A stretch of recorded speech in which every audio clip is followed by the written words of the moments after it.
দেওয়ার কথা আচার্যগণ বলেন নাই। কেন এখনো পরিণতি হলো? তার কারণ হলো ছেলেটা মা এবং তার স্ত্রীর মাঝে ব্যালেন্স করতে পারে নাই। কি ব্যালেন্স? আজকাল অধিকাংশ মানুষের মাঝে একটা ধারণা। কি ধারণা? বিবাহের পর অনেক মায়েরা ভাবে আমার স্থানটা বুঝি ছেলের বউ নিয়ে গেল। শিক্ষা নিয়ে যাও, ছেলে তো কদিন পর বিয়ে করাবে, বউ থাকবে না সারা জীবন, শিক্ষা নিয়ে যাও আজকের পাঠ থেকে। এগুলো ভাগবতের বাহিরে নয়। যে আমার স্থানটা মনে হয় ছেলের বউ নিয়ে নিল, আমার এত সুন্দর সাজানো সংসার, আমার শাড়ির আঁচলের মাঝে চাবির গুছা আমার বউটা নিয়ে নিল গো। আমার ছেলেটা মনে হয় এখন আমাকে আর ভালোবাসে না, দরজা লাগিয়ে বন্ধ করে বউয়ের সঙ্গে সময় কাটায়। না না না, অধিকাংশ মায়েদের মানতে খুব কষ্ট হয়। অধিকাংশ বউরা এসে ভাবে আমার স্বামী মা ভক্ত, তাহলে মাকে নিয়েই থাকতে পারতে, বিয়ে করলে কেন? কিরে তোর শ্বশুর বাড়ির খবর কেমন? মেয়ের মা জিজ্ঞেস করছে। আর বলিও না, তোমার মেয়ে আর কি সুখে থাকবে? হ্যাঁ, জামাই সে মা ভক্ত, মার কথায় উঠে আর বসে। এই যে শুরু হয়ে গেল দুটো দ্বন্দ্ব। এবার বেচারা পলাশ, পলাশ মানে একটা চরিত্র। আমাদের সমাজে বহু ছেলে কি করবে? মার মন রক্ষা করবে না বউয়ের মন রক্ষা করবে? আবার কিছু কিছু মূর্খরা বলে মা বড় না বউ বড়। এই নিয়ে একটা বাংলার ছায়াছবিও হয়ে গেল, মা বড় না বউ বড়। আমি অবাক হয়ে ভাবি যে যাদের মাঝে ভাগবতের ন্যূনতম কোনো জ্ঞান নাই, ওরাই এগুলো চিন্তা করে। সম্পর্ক হলো পাঁচটা, ভাগবত বললেন। শান্ত, এরপরে কি? দাস্য, সখ্য, বাৎসল্য, মধুর। ভাগবতের সম্পর্ক কয়টা বললেন? পাঁচটা। 5 প্রকার সম্পর্ক। মায়ের সঙ্গে সন্তানের সম্পর্কটা হলো বাৎসল্য সম্পর্ক।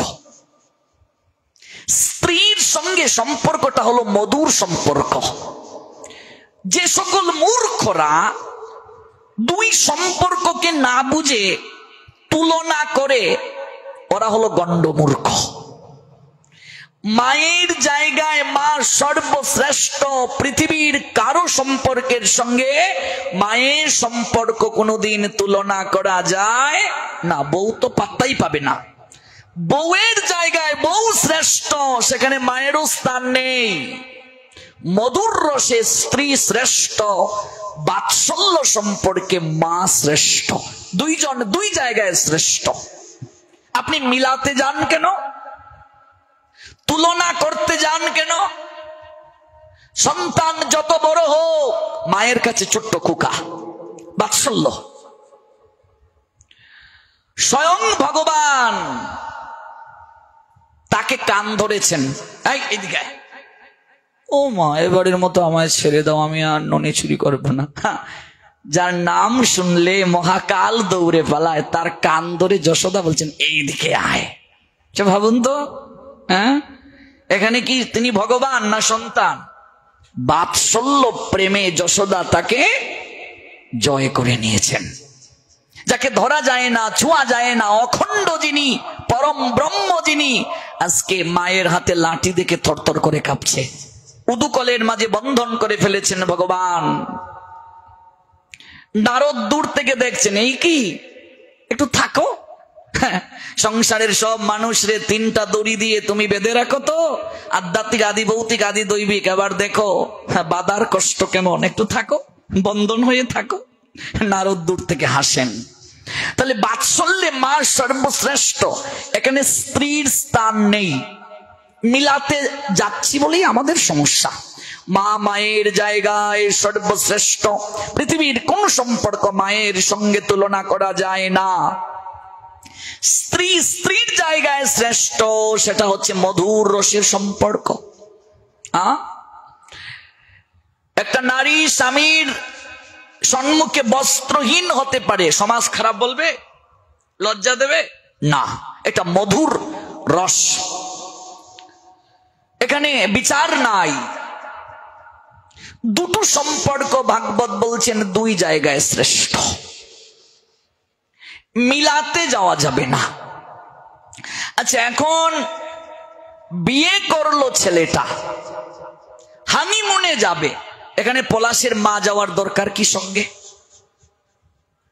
হ্যাঁ, আচ্ছা বলুন তো, এখানে যাওয়ার কি দরকার আছে মায়ের? হানিমুনে যাবে ছেলেটা, বিয়ে করেছে, তার ছেলে, তার মায়ের দরকার ছেলে আর বউটাকে একটু সময় দেওয়া, তোরা একটু সময় মতো চল, তোরা একটু ঘুরে আয়। আচ্ছা, এখানে মা যাওয়ার দরকারটা কি? আচ্ছা বুঝলাম। এবার ছেলেটা অফিস থেকে ফিরলো, মা গিয়ে দরজাটা খুলছে, কারণ মা না খেয়ে বসে আছে, কবে ছেলেটা আসবে ছেলেটাকে খাইয়ে খাবে, এটা তো প্রত্যেক মাই করে। আচ্ছা, এখানে বউয়ের গাল ফুলিয়ে থাকার দরকারটা কি? কেন গিয়ে তার মা দরজাটা খুলে দিচ্ছে, পলাশের বউ গাল ফুলিয়ে রয়েছে? এটা আপনাদের বঙ্গেরই তো মেয়েটা, পলাশের বউটা। এখানে এই গালটা ফুলা করে রাখার দরকারটা কি? যে আমার শাশুড়ি গিয়ে দরজাটা কেন প্রথম খুলছে? এই সকল গণ্ড মূর্খ যাদের শাস্ত্রীয় কোনো জ্ঞান নাই। হ্যাঁ, একটা মা সন্তানকে না খাইয়ে কখনো খায় দেখেছেন নাকি? হ্যাঁ, আমার মা মাঝে কত অসুস্থ, আমি বাড়ি যাব, উঠতে পারে না, গিয়ে দেখি আমার জন্য সবজি ডাল আলু ভাজি রান্না করছে। কি গো? বলছে তুই এত কষ্ট করে আসবি, এসে আবার রাত্রে রান্না করতে? আমার চোখ বেয়ে জল ঝরছে, ভাবা যায়, দেখো এই না মা। হ্যাঁ, কেউ কাউকে স্যাক্রিফাইস করছে না, সংসারে যে ত্যাগ করবে না, স্যাক্রিফাইস করতে পারবে না, কোনোদিন সংসার তার টিকবে না। আচ্ছা ভাবুন তো, একটা ছেলে অফিস থেকে 8 ঘন্টা ডিউটি করছে, সে অফিস থেকে 3-4 বার হলেও কল দিচ্ছে, বাচ্চার সঙ্গে কথা বলছে, স্ত্রীর সঙ্গে কথা বলছে। কোন এক জায়গার একজন মা আমাকে এই কথাটা বলেছেন, আমি নাম বলছি না। ছেলে ট্রেনিং এ গিয়েছে 1 সপ্তাহের জন্য, 1 সপ্তাহের মাঝে একটু পরে পরে ভিডিও কল দিয়ে বউয়ের সাথে কথা বলছে, বাচ্চার সঙ্গে কথা বলছে। এবার ওই মা আমার কাছে দুঃখ প্রকাশ করে বললেন, বাবা আপনার পাঠ শুনে আমার ভালো লাগে, আপনি বাস্তবধর্মী কথা বলেন। আমি বলছি আচ্ছা ঠিক আছে, বলুন সমস্যাটা কি? বলছে আচ্ছা আপনি বলুন তো, আমার ছেলেটা, আমি পাশে নাতিটাকে আমি দেখছি, সে দিনের মাঝে 7-8 বার আমার নাতির সাথে কথা বলে, আমার বউয়ের সাথে কথা বলে, কিন্তু অন্তত এই যে বারবার কল দিচ্ছে, একটিবার তো বলতে পারতো মায়ের কাছে মোবাইলটা দেও, দেখি মা কেমন আছেন। ঘাটতিটা কোথায় বুঝতে হবে? ওরা হলো স্ত্রৈণ। স্ত্রৈণ বুঝেন? স্ত্রীর কথায় উঠে, স্ত্রীর কথায় বসে। প্রতিটা জায়গায় শাস্ত্র বলছে, যে ছেলের মাকে মায়ের জায়গায় রাখার শক্তি নাই, মাকে মায়ের জায়গায় সম্মান শ্রদ্ধা দায়িত্ব করার ক্ষমতা নাই, স্ত্রীকে স্ত্রীর জায়গায় সম্মান মমতা স্নেহ মধুর রস দেওয়ার ক্ষমতা নাই, দুই সম্পর্ককে ব্যালেন্স করে চলার ক্ষমতা নাই, তার বিয়ে করার দরকার নাই। এই তুই বিয়ে করার কথা তোরে কে বলছে রে? হ্যাঁ, তুই ব্যালেন্স করতে পারিস না, পুরুষত্বহীন তুই, তোর আবার বিয়ে করার দরকারটা কি? যারা ব্যালেন্স করতে পারে না, অধিকাংশ জায়গায় তাদের পরিণতি হয় পলাশের মতো গুলি করে মরে যাওয়া। মরে কি সে অনেক পুরুষত্বের পরিচয় দিয়েছে? শাস্ত্র বলছে কেউ যদি অপঘাতে মৃত্যুবরণ করে, তার আত্মা কোথাও ঠাঁই পায়, কোথাও তার ঠাঁই পায় না, কোন জায়গায় তার স্থান নাই, ঠাঁই পাবে না, কোন জায়গায় তার স্থান হবে না। চিঠি লিখলো কি, সকল স্বর্ণ যেন আমার বউ নিয়ে নেয়, তার মানে স্বর্ণ নিয়ে নিশ্চয়ই একটা সমস্যা আছে, নাইলে এইটা লিখবে কেন? আমার মা যেন বাকি ভাইদের সঙ্গে থাকে, আর আমার বোন এগুলোকে সব দেখাশোনা করবে। প্রসঙ্গে উঠেছে, আমি বলার চেষ্টা করছি, পিতামাতার স্থান, পিতামাতার জায়গায়, এখানে অন্য কোন সম্পর্ক দ্বারা যেন আমরা পিতামাতার স্থানটাকে খাটো করার চেষ্টা না করি। স্ত্রীর স্থানটা স্ত্রীর জায়গায়, এখানে যেন অন্য কোন সম্পর্ককে এনে আমরা জগাখিচুড়ি না পাঠাই। প্রতিটা মানুষকে নিজ নিজ সম্পর্কের জায়গায় সম্মান শ্রদ্ধা দায়িত্ব পোষণ করা দরকার, নইলে ওই দায়িত্ব অবহেলা করার কারণে তাকেও শাস্তি পেতে হবে। কর্মফল থেকে কেউ কোনোদিন বের হতে পারবে না। আমরা যেন শাশুড়ি বৌমা যেন বিরুদ্ধ শক্তি না হই, বিরোধী আচরণ না করি। এই জন্য আমার পাঠে আমি বলে থাকি, প্রত্যেক শ্বশুর শাশুড়ির দায়িত্ব বউটাকে মেয়ের মতো গ্রহণ করা, বৌমার দায়িত্ব শ্বশুর শাশুড়িকে মা বাবার মতো গ্রহণ করা। এক পক্ষ গ্রহণ করলো আর এক পক্ষ গ্রহণ করলো না, তা তো হবে না। যদি এমন করা যায় তাহলে এই সংসার মাঝেই স্বর্গ সুখ পাওয়া যাবে।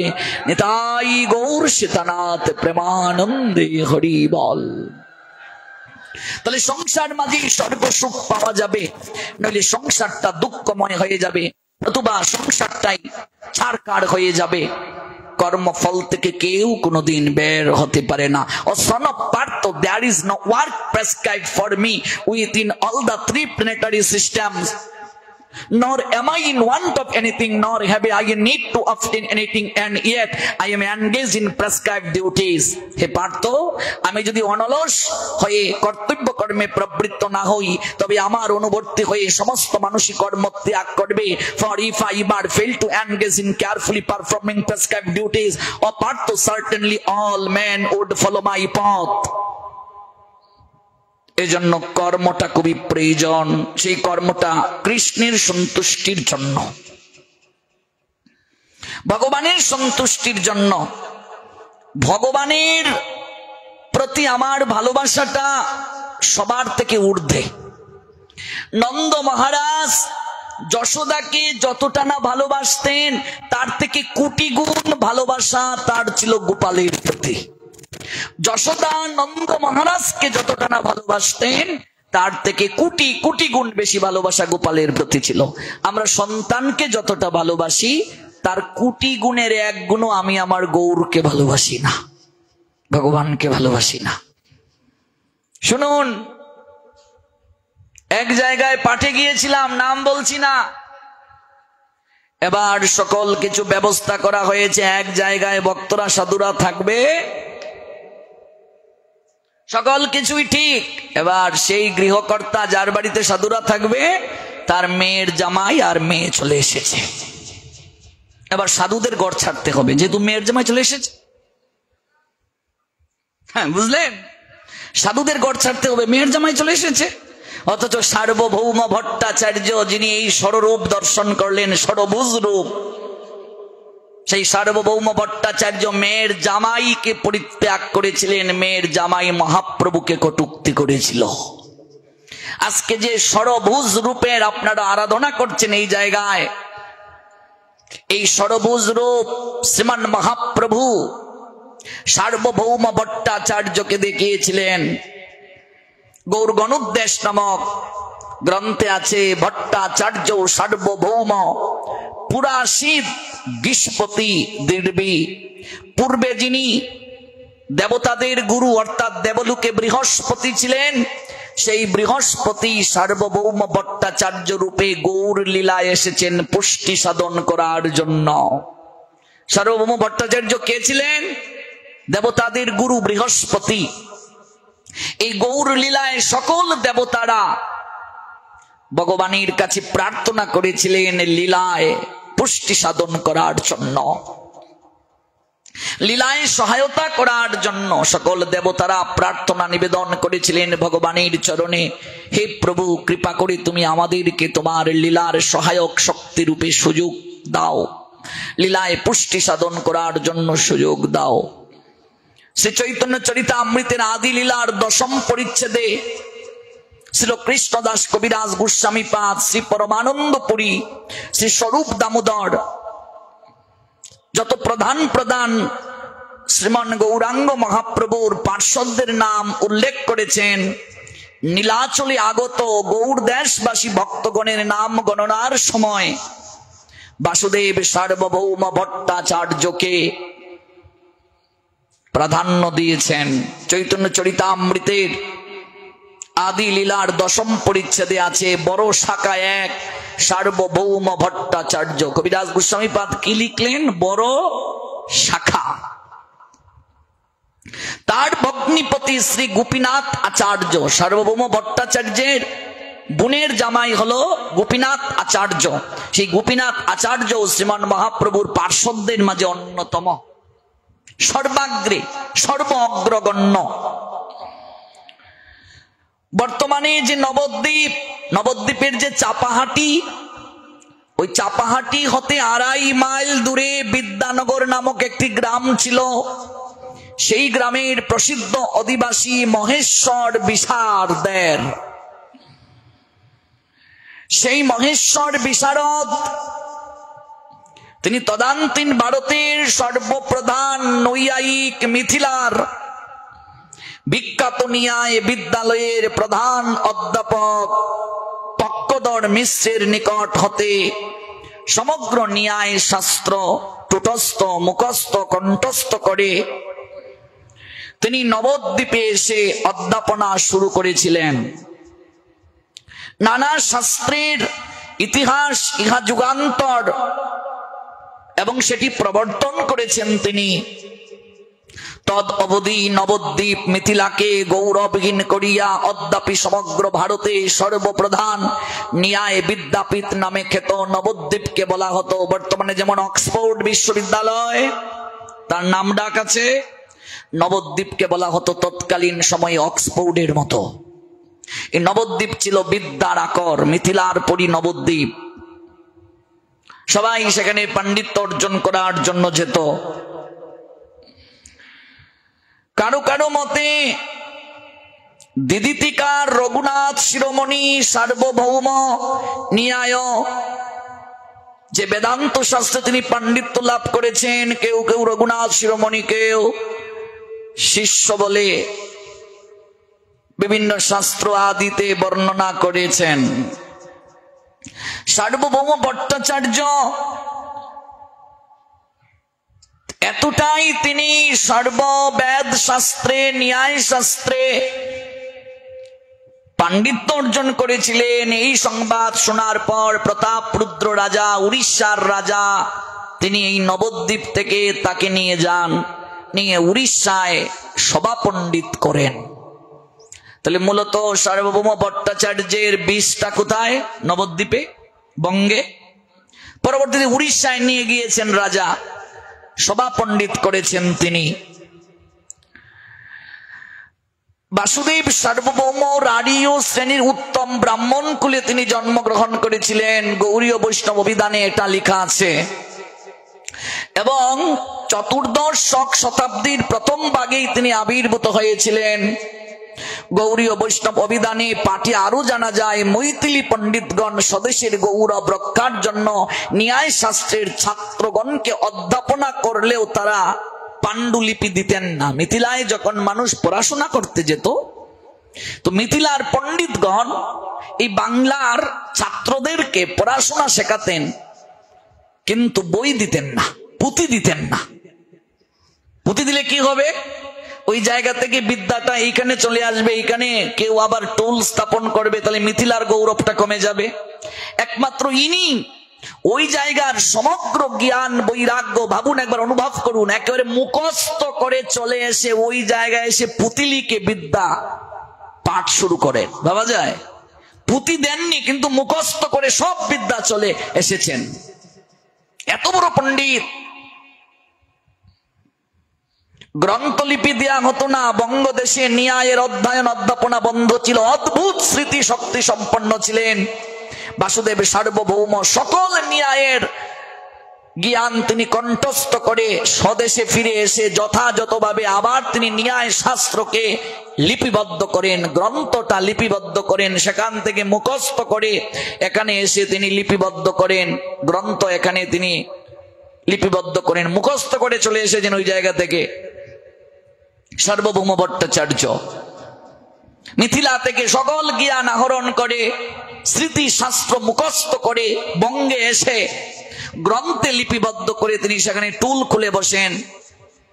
এত পাণ্ডিত্য যার, চারিদিকে যখন এই সংবাদটা ছড়িয়ে গেল, বাসুদেব সার্বভৌমের অদ্ভুত পাণ্ডিত্যের কথা উৎকলের যিনি মহারাজ প্রতাপরুদ্র, ওই প্রতাপরুদ্রের কাছে সংবাদটা গেল যে বাংলার এরকম একজন পাণ্ডিত্যের অধিকারী আছে, যিনি মিথিলায় গিয়ে পড়াশোনা করে সকল জ্ঞান আহরণ করে মুখস্থ করে চলে এসে ওই জায়গায় গ্রন্থ রচনা করে টুল কুলে ছাত্রদের পড়াচ্ছেন।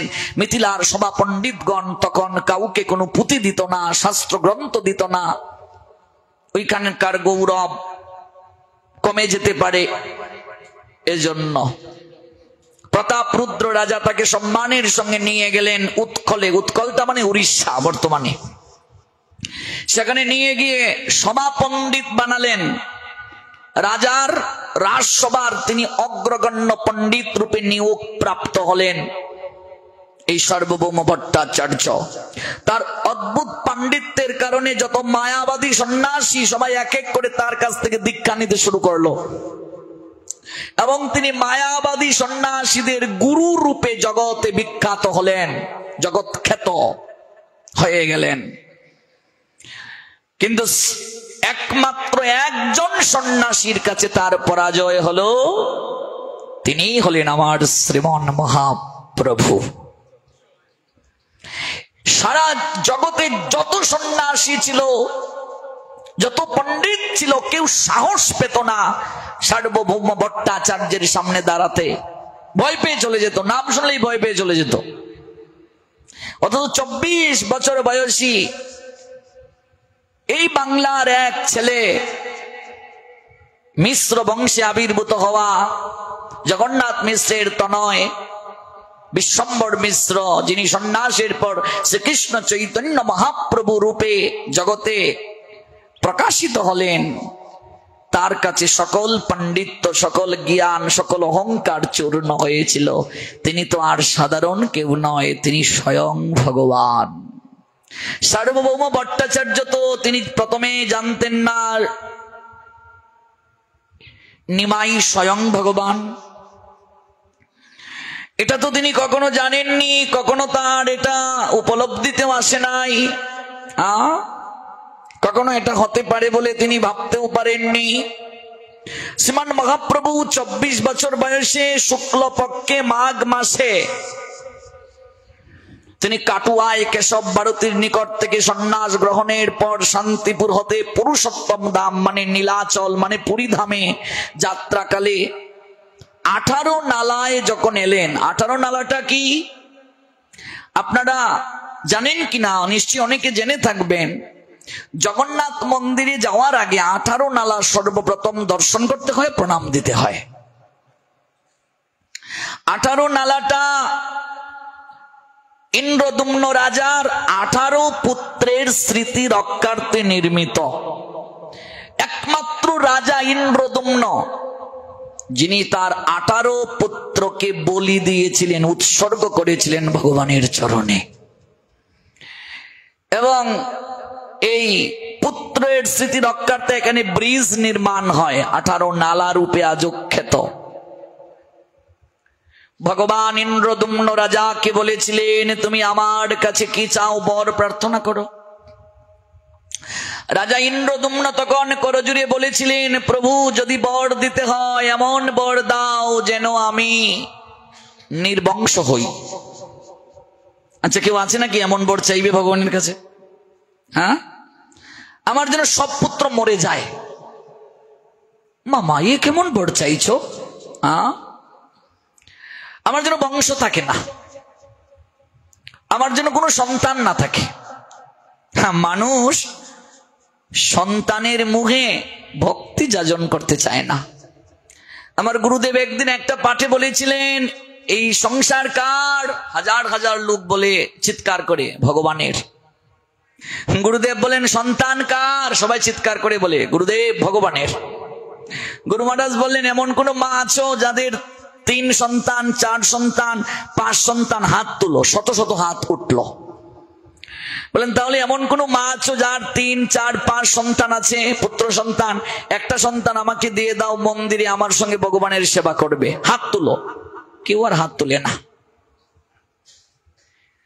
গুরুদেব বলেন, একটু আগে চিৎকার করে বললে ভগবানের সন্তান, ভগবানের সংসার, 3, 4, 5 সন্তান আছে, এরকম শত শত হাত উঠলো।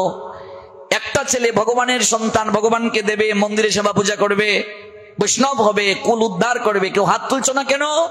সবাই মাথা নিচু করে কথা বলছে না। তাহলে এত সহজ নয় ভগবানের সংসার বলা, ভগবানের সন্তান বলা।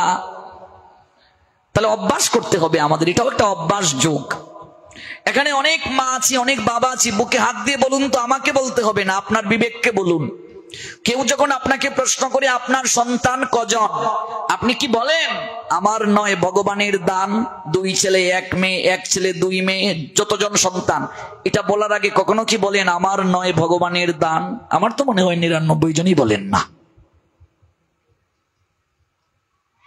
হ্যাঁ, ভগবান সবচেয়ে কষ্ট পান যখন কেউ ভগবানের দানকে স্বীকার করে না। যখন মানুষ বলে আমার আমার আমার আমার সন্তান, ভগবান খুব কষ্ট পান। আমার ব্যবসা, ভগবান খুব কষ্ট পান। ভগবান বলেন সবকিছু তোর, তাহলে তুই কার রে? পিতামাতা মিলন করলেই যদি কেবল সন্তান হতো, ভগবানের কৃপার যদি দরকার না হতো, এই জগতে কত নারী পুরুষ বিয়ের পর বারবার মিলন করার পর সন্তান পাচ্ছে না কেন? ভগবানেরও কৃপার দরকার আছে কি নেই? আছে। এই তো আমার কাছে এসে একজন দেখা করলেন, স্ত্রীরোগ বিশেষজ্ঞ ডাক্তার মাতাজিটা, তার হাজবেন্ডও বড় ডাক্তার। দুজনে এসে প্রণাম দিয়ে বলছেন একটু আশীষ দেবেন, ভগবানের কাছে প্রার্থনা করবেন। আমি বললাম আমি তো অদম, আমি কি প্রার্থনা করব? আমার ডাক কি মহাপ্রভু শুনবেন? কি সমস্যা? বলে আমাদের একটাও সন্তান নাই, 11 বছর হলো বিয়ে হলো। আমি বললাম কোনো সমস্যা? বলছে আমি তো নিজেই এই ডিপার্টমেন্টে কত কত মেয়েদের চিকিৎসা করি, নিজে স্ত্রীরোগ বিশেষজ্ঞ, ভাবুন, ডাক্তার, স্বামীও ডাক্তার, কিন্তু ভগবানের কাছে দন্না দিচ্ছে একটা সন্তান দাও ঠাকুর। আমরা এটা বলতে পারি না যে আমার নয়, ভগবানের দান, এই বাক্যটা বলতে পারি না। এ তো অকৃতজ্ঞ আমরা, এ তো স্বার্থপর আমরা। যদি কেউ অন্তত এই বাক্যটাকে বলে আমার নয়, ভগবানের দান, ভগবান আমায় কৃপা করে দান করেছেন, তাতেই ভগবান সন্তুষ্ট। ভগবান বলবেন দেখো অত স্বীকার করেছে। আজকে থেকে এই অভ্যাসটা করুন। যদি কেউ আপনাকে জিজ্ঞাসা করে, আপনার যদি 1 ছেলে 1 মেয়ে হয়, যদি কেউ জিজ্ঞেস করে মা তোমার সন্তান কজন, আপনি বলবেন আমার নয়, ভগবানের দান, 1 ছেলে 1 মেয়ে, আর কিছু লাগবে না, তাতেই ভগবান সন্তুষ্ট। কিন্তু আমরা গর্ব করে বলি আমার ছেলে 3 জন, আমার 2 মেয়ে ডাক্তার। ভগবানকে আমরা কৃতজ্ঞতা জ্ঞাপন করি না, ভগবানের দানকে আমরা স্বীকার করি না। পরিবারে কজন সদস্য? এই তো 4 জন 5 জন। কিন্তু এটা বলতে কেন কষ্ট হয় যে মহাপ্রভু আমার ঘরের একজন সদস্য, গোবিন্দ আমার ঘরের একজন সদস্য, এটা বলতে এত কষ্ট কেন হয় আমাদের? এটাই তো অভ্যাস যুগ, এটাই তো তাকে কৃতজ্ঞতা জ্ঞাপন। কালী ও নাগ অহংকারে মত্ত হয়ে এই যমুনার জলটাকে বিষাক্ত করেছিল, বিষময় করেছিল। ভাগবতে আছে কি নেই কালীয় দমন লীলা? আপনারা জানেন। সেই কালীয় যখন ভুল বুঝতে পারলো, গোবিন্দ যখন তাকে দমন করার জন্য জলে ঝাঁপ দিয়েছিলেন, এই কালীয় হ্রদের উপর দিয়ে কোনো পাখি পর্যন্ত উড়ে যেতে পারতো না। বিষের জ্বালায় তারা মরে যেত, পুড়ে যেত। এই জল কেউ পান করতে পারতো না, ঢলে পড়তো বিষের জ্বালায়। এই কালীয়কে দমন করার জন্য ভগবান যখন নামলেন জলে, কালীয় তখন বুঝতে পারলেন যে নেমেছে ও সাধারণ কেউ নয়। এই জলে তো সাধারণ কারণ আমার অধিকার নাই, শক্তি সামর্থ্যও নাই। কালীয় নাগ ভাবলেন না, ও তো সাধারণ কেউ নয়। ওই কালীয় নাগের অহংকার চূর্ণ করেছিলেন ভগবান, একটা একটা করে তার ফণাকে ভেঙে দিয়েছিলেন। কালীয় নাগের স্ত্রীগণ স্তুতি করেছিল ভগবানের চরণে। কালীয় নাগ ভুল বুঝতে পেরে, ভগবানের স্বরূপ চিনতে পেরে ভগবানের চরণে সমর্পণ নিয়েছিল। তখন কালীয় একটা চমৎকার কথা বলেছিল, এই শিক্ষাটা আমরা নিতে পারি। কালীয় ভগবানকে প্রণাম দিয়ে বলেছিল, হে গোবিন্দ, কি দেব আমি তোমার চরণে? তোমার চরণে কতজন পুষ্পাঞ্জলি নিবেদন করে, তোমার চরণে কতজন প্রেমাঞ্জলি নিবেদন করে, আমি তোমায় কি দেব? তুমি যে আমাকে জন্মের সঙ্গে বিষ দিয়েছো ঠাকুর,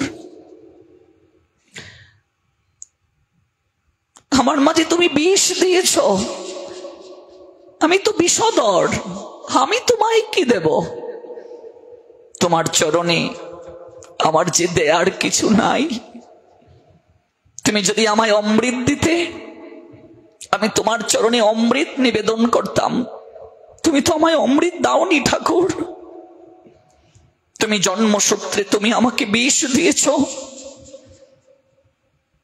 কিন্তু আমি আজ উপলব্ধি করতে পেরেছি, আমার অহংকার চূর্ণ হয়েছে তোমার স্বরূপ আমি নিরীক্ষণ করে। আমি আজ তোমার চরণে জনমের ন্যায় শরণ নিয়েছি ঠাকুর। তুমি আমায় বিষ দিয়েছ, তাই আমি বিষটাই তোমার চরণে আমি অর্পণ করে দিচ্ছি, তোমাকে অঞ্জলি দিচ্ছি, বিষ অঞ্জলি দিচ্ছি। কালিও না গোবিন্দের চরণে বিষ দিলেন, আমি বিষটাই তোমায় দিলাম।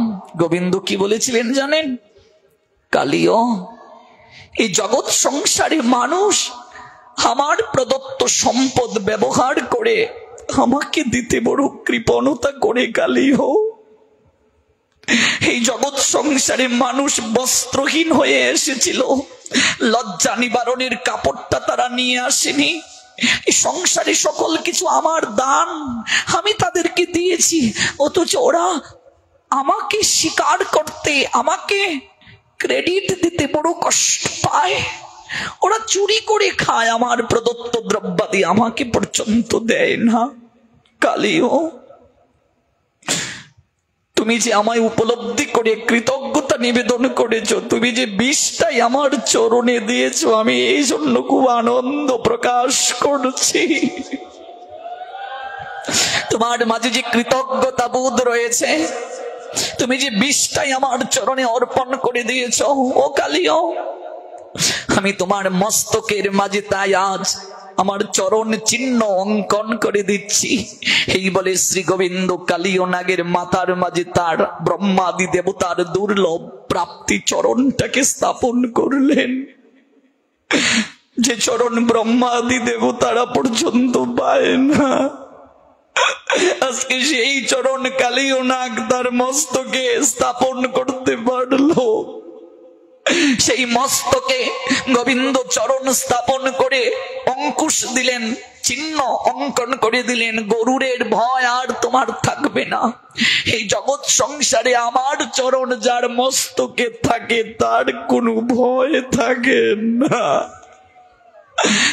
আমার অভয় চরণ যার সঙ্গে থাকে, আমার কৃপা যার সঙ্গে থাকে, যে আমার পদাশ্রয়ে থাকে, আমার চরণাশ্রয়ে যে থাকে, তার জীবনে কিচ্ছু ভয় থাকে না, কিচ্ছু প্রাপ্তির বাকি থাকে না। কালিও দেখালো ভগবানের প্রদত্ত সম্পদ ভগবানকে দিতে হয়। দ্বিতীয় কারণ, কালিও নাগ পূর্বজন্মে রাজা ছিল, বৈষ্ণব পাদুদক সে একটু মস্তকে স্পর্শ করেছিল। ওই বৈষ্ণবের চরণ দৌত জলের প্রভাবে আজ স্বয়ং গোবিন্দ তার মস্তকে চরণ রাখলেন। আমরা এই কৃতজ্ঞতা বোধটা স্বীকার করি না, যে আমার নয়, গোবিন্দের দান, এটা বলতে পারি না, ভুলে যাই। একদিন বলি, আবার বলি না। বৃন্দাবনে এক বাবাজি মহারাজ ছোট্ট একটা ছেলেকে জিজ্ঞেস করেছিলেন, ওরে লালা, তোদের পরিবারের সদস্য কজন রে? লালা বলছে, আমি, আমার ভাই, আমার ভগিনী, আমার মা, আমার বাবা, 5 জন আমরা সদস্য। বাবাজি মহারাজ বললেন, লালা চল, তোদের ঘরে আজকে মাদুকুরি করতে যাব। বাবাজি মহারাজটাকে অঙ্গুলি ধরে ছোট্ট লালা, বৃন্দাবনে ছোট বাচ্চাদেরকে লালা বলা হয়, ছোট্ট লালা বাবাজি মহারাজকে তার ঘরে নিয়ে এলো। ছেলেটার বাবা বৈষ্ণব গৃহে প্রাপ্ত হয়ে আনন্দ চিত্তে প্রণতি নিবেদন করলেন। বাবাজি মহারাজ জিজ্ঞেস করলেন গৃহকর্তাকে, বাবা তোমার ঘরের সদস্য কজন? গৃহকর্তা বললেন, 4 জন। মহারাজ অবাক হয়ে বলছেন, আপনি বলছেন 4 জন, আর আপনার ছোট্ট লালা বলছে 5 জন? গৃহকর্তা বলে উঠলেন, অত ছোট, অঙ্কে কাঁচা, ভুল করে ফেলেছে। লালাকে বললেন, বলতো তুই 5 জন যে বললি, একটু হিসাবটা দে তো। তার আগে গৃহকর্তার কাছ থেকে একটু জানলেন। গৃহকর্তা বললেন, আমি, আমার ছেলে, আমার মেয়ে, আমার স্ত্রী। বলতো লালা, তোর বাবাজি বললেন 4 জন, তুই বললি 5 জন। লালা বাবাজি মহারাজকে জড়িয়ে ধরে বলছে, আঙ্গুলটা ধরে বলছে, আসুন আমার সঙ্গে বাবা। ঠাকুর ঘরে নিয়ে গিয়ে আসনে গোপালকে দেখিয়ে বলছে, ওই তো আমার জ্যেষ্ঠ ভ্রাতা। আমার মা ঘুম থেকে উঠে স্নান করে সর্বপ্রথম আমাকে খাবার না দিয়ে ওই জায়গায় খাবার দেয়। আমি একদিন আমার মাকে প্রশ্ন করেছি, মা, আমি না তোমার আদরের লালা, তুমি আমায় না দিয়ে তুমি ওইখানে প্রথম কেন দাও? ওকে কেন দাও? ও তোমার কে? আমার মা সেদিন বলেছিলেন, তুই যেমন আমার লালা, ও আমার বড় লালা। তোর তো ক্ষুধা লাগলে তুই বলতে পারিস, ও মা আমার ক্ষুধা লেগেছে, আমাকে খাবার দাও। তোর তো তৃষ্ণা লাগলে বলতে পারিস, ও মা আমার পিপাসা পেয়েছে, আমায় জল দাও। আমার ওই যে ছেলেটা, ও সবার সাথে কথা বলে না। ও মা, তাহলে ও কি কথা বলতে পারে না? দাদা কি কথা বলতে পারে না? মা সেদিন বলেছিলেন, কথা বলতে পারে। যে ভক্তি আর প্রেমের ডুরে তাকে বাঁধতে পেরেছে, সে তার সাথে কথা বলে। যে তার হয়ে গেছে, আমার লালা তার হাতে খায়। কিন্তু বাবারে, আমি তোর দাদাকে আজ পর্যন্ত এমন করে ভালোবাসতে পারিনি, তাই সে আমার সঙ্গে কথা বলে না। আর যে সন্তানটা কথা বলতে পারে না, কথা যে মা সন্তানের বুঝতে পারে না, তার প্রতি তো মায়ের নজরটা একটু বেশি থাকে রে। এই জন্য তোকে আগে সেবা না দিয়ে আমি ওই জায়গায় সেবা দিই। ও বাবাজি মহারাজ, আপনি বলুন, আমার মা কি মিথ্যে বলেছেন? বাবাজি মহারাজ ছোট্ট লালাটাকে বুকে জড়িয়ে ধরে কেঁদে কেঁদে বলছেন, লালা রে, তুই আমার বয়সে অনেক ছোট, কিন্তু আজ আমি তোকে একটা প্রণাম নিবেদন করছি। তুই সম্পর্ক স্থাপনে আমার থেকে অনেক দূরে এগিয়ে গিয়েছিস। তুই সম্পর্ক স্থাপনে আমার থেকে অনেক দূরে এগিয়ে গিয়েছিস। লালা, আমার একটু বুকে আয়, আমায় একটু আলিঙ্গন দে। তোর প্রেম আলিঙ্গন পেলে আমার জীবন ধন্য হয়ে যাবে। এই হলো সম্বন্ধ, এই হলো কৃতজ্ঞতা বোধ। আমরা অনেকেই এই কৃতজ্ঞতা বোধটা নিবেদন করতে পারছি না। সন্তান কজন, এটা বলার আগে এই অভ্যাস যোগটা করতে পারি না অনেকেই। পরিবারের সদস্য কজন বলতে গিয়ে গোবিন্দও যে আমার ঘরের সদস্য, এটা আমাদের মনে থাকে না। যার কারণে গোষ্ঠীর কেউ মারা গেলে ভগবানের ঘরটা বন্ধ রেখে দেই। গোষ্ঠীর কারো ঘরে বাচ্চা হলে ভগবানের ঘরটা বন্ধ করে দেই, কারণ আমি তো সম্পর্ক স্থাপন করতে পারিনি, তার সঙ্গে তো আমার কোনো সম্বন্ধই হয় নাই। সম্বন্ধ থাকলে সর্বদা খোঁজ খবর নেই তার। আমার মেয়ের সঙ্গে সম্বন্ধ আছে, তার বিয়ে হয়েছে, দিনে একবার হলেও তাকে কল দেই, কিরে মা কি করছিস, খেয়েছিস? ও মা, তোর কষ্ট হচ্ছে না তো? ছেলেটাকে বারবার কল দিচ্ছি, ও বাবা তোর কষ্ট হচ্ছে না তো? কতজন আছি বলুন বুকে হাত দিয়ে? ঠাকুর ঘরে গিয়ে গোবিন্দকে, গৌরকে একদিন জিজ্ঞেস করেছি, তুমি কেমন আছো? তোমার কি কোনো কষ্ট হচ্ছে? তোমার কি শীতের ঠান্ডা লাগছে, কষ্ট হচ্ছে? তোমার কি গরমে কষ্ট হচ্ছে? কেন আমি এমন করতে পারি না? কারণ আমি তার সঙ্গে আজও সম্বন্ধ করতে পারি নাই, তার সঙ্গে আজও আমার সম্পর্কটা গভীর হতে পারে নাই। শুধু বসিয়ে রাখতে হয় বলেই রেখেছি। সমাজেও একটা মানুষ বলে, কি গো তোমার ঘরে ঠাকুর নাই, ঠাকুর ঘর নাই, এই জন্য ঠাকুর কেবল বসিয়ে রেখেছি, সম্বন্ধ হয় নাই। ঠাকুর কেবল বসিয়ে রেখেছি, এতটুকু প্লেট, এতটুকু গ্লাসের মাঝে একটু জল, বাতাসা, কলা কমলা ফল দিচ্ছি। তিনি খাচ্ছেন কি খাচ্ছেন না, তার ভালো লাগা মন্দ লাগা, তার সঙ্গে সম্বন্ধ, তার সঙ্গে আবেগ অনুভূতি শেয়ার করা হয় নাই। কবে হবে গো আমার এই দিন? কবে আমি অগ্রসর হতে পারবো এমন করে? হরি হরি কবে মোর হইবে সুদিন? বিষয়ে বাসনা ভুলে কবে তব হব প্রেমের অধীন? বলো না, কবে আমার সেদিন হবে? সন্তানের বিরহে কাঁদি, স্বামী মারা গিয়েছে আমি কাঁদি, স্ত্রী চলে গিয়েছে